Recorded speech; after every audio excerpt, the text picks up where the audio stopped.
This is a leaf of the giant water lily. It expands by over 20 centimeters a day and eventually measures more than 2 meters across.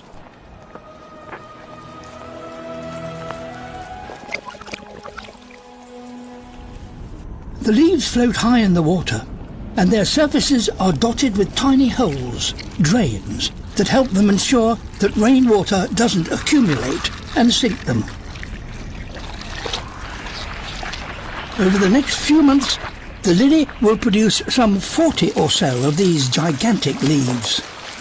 And as each one reaches the surface and expands, more and more light is taken from those plants that are trying to grow beneath. Competitors are pushed aside. Some are crushed or skewered.